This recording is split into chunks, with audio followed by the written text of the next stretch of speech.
On behalf of Applied Computer Solutions and our friends at Optima Battery, gentlemen, start your engines!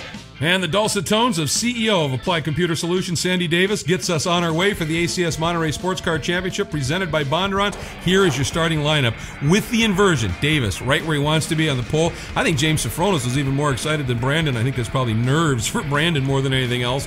And there's Boris Said, the helper, and Randy Popst, who has had a lot of success and a lot of sorrow right here at Mazda Raceway Laguna Seca. Great effort by Kip Olson. Superb job showing up in the Acura NSX with a great qualifying run in his first ever World Challenge start.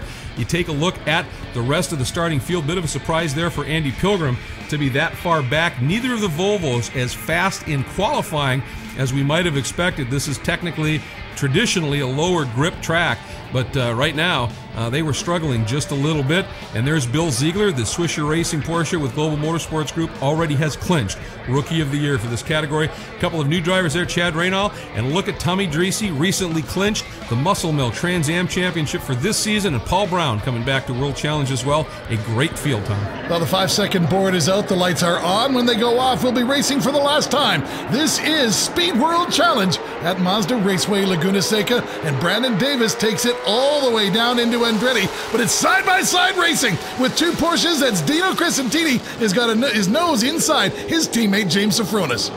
Boy, and Boris Said came from inside out and still ended up with fourth, then Rivera, and then Popes. And look at James Safronis showing the nose, or at least his intention, as does Boris Said to Dino, and they touch. Oh, Dino off and in to the gravel, the outside of turn 3, trying to gas it and get out, and instead has dug himself a parking spot. And let's go back to the replay, Tom. Well, you take a look at this. Dino Crescentini is very, very racy here. When he gets turned around, never lets up off the throttle. But, of course, when you are that deep, it's going to make for a real difficult time to get it up. Here's a look from Tony Rivera's Taxmasters Brass Monkey car. 2 hits, huh? Yeah, he got into him a couple of times there. And yet one more good look from Boris's car. Once, twice again.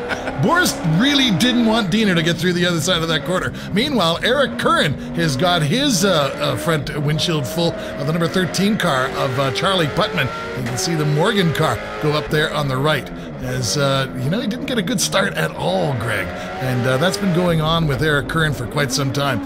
That'll give you some indication of the kind of start he got. Andy Pilgrim's start wasn't particularly good for an all-wheel drive car, and he absolutely shot by Eric Curran. As you can see, Andy Pilgrim overtaken by Jeff Courtney on the right side. Pace car is in. We are going back to green here for the final round of the World Challenge GT Championship. And Brandon Davis leads away. Safronis second, but look at Boris Said. He's looking to come down underneath Safronis. Safronis has to shift to give him room so they don't hit. Tony Rivera, the orange Taxmasters Porsche, trying to sweep the outside, but a great job by Safronis not to give that spot up. And as a matter of fact, Rivera almost gets a nose in on Boris, the same place he got a nose in on Crescentini, though this time, Tom, everybody survives turn 3.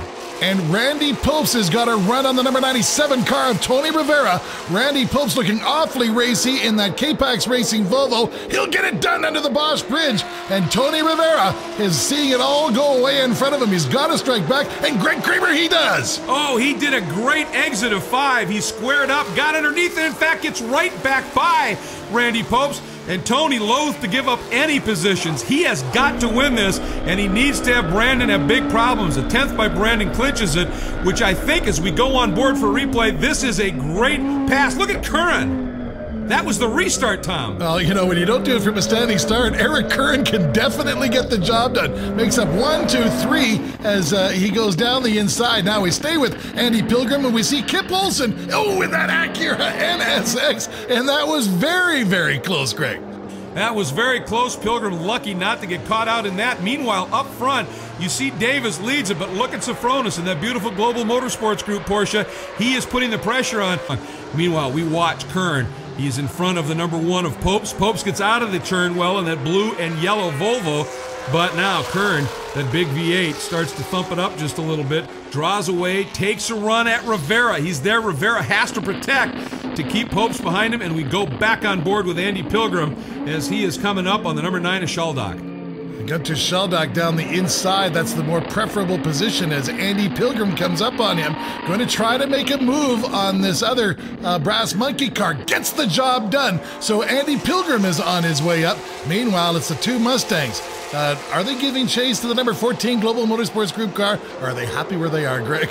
As we see Rivera striking now. Boy, and I don't think Tony really had... Oh, and then Curran that time as Boris tried to get back in line. Curran was there. And Boris gets spun around. Wingman is gone. Now Davis has to do it on his own. And Boris trying to enter the track in a cloud of that Mazda Raceway Laguna dust. Does so. A couple of cars going big evasive. I think that was Charlie Putman that got a little bit sideways, and one of the Morgans as well. But now Boris has dropped off. Here's another look. Well, let's take a look at Eric Curran and his perspective from the outside. He sees what's going on here. They hit once, and then he arrives on the scene. That contact with Boris Said knocks him off the track. The number 97 car gets the job done. Maybe a little payback, Greg, from the top of the hill at Road Atlanta a couple of weeks back. Well, that's entirely possible, and I think for Curran on that one, I think he thought Boris was going to stay out a little bit longer and thought maybe he could duck underneath, and Boris came back on him a bit sooner than he really thought, and that's why they got caught out. Nonetheless, you've got that orange Taxmasters Porsche being hounded by Kern in that Whelen Engineering Corvette, and then Popes in the Capex Volvo right there. Look at that. Boy, that trio is absolutely in lockstep. Then Courtney, and then Andy Pilgrim, who, remember, the last time this series visited this track in 2007, Andy won it. Yeah, absolutely. Whoa. Some of the best in the championship there. Yeah, just a little bit of chrome horn there. Some of the best in the championship has to offer, and Jeff Courtney is running right alongside with him, side by side, and gets the pass done on the number 30 car of Eric Curran. Let's see how this one works out, Greg. Curran's just going to swing it out wide and try and get the drive off of this turn. The Andretti hairpin. Boy, it drops two tires, though, and that's going to cost momentum. And there goes Courtney.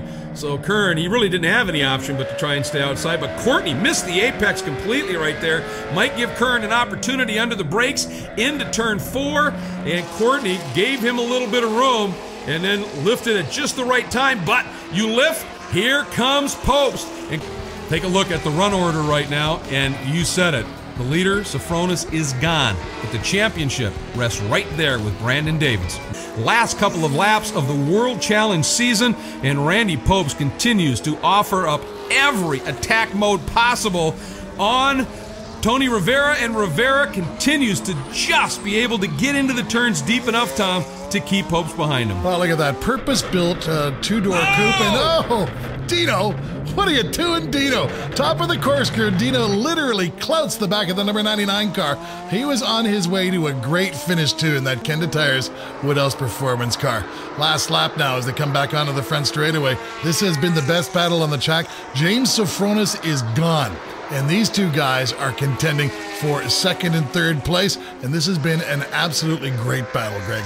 It's been awesome, simply put, and you're right, Sofronis, you can just see him disappearing out of the frame. These two guys have been absolutely hammer and tong at it, and Rivera so far has been absolutely perfect in his defense, and Popes measured in his attacks. Randy gets a good run there, though. He's going to take a look down the inside of 4. Only touch! Oh, right, as we were talking about how close but contact-free the battle's been.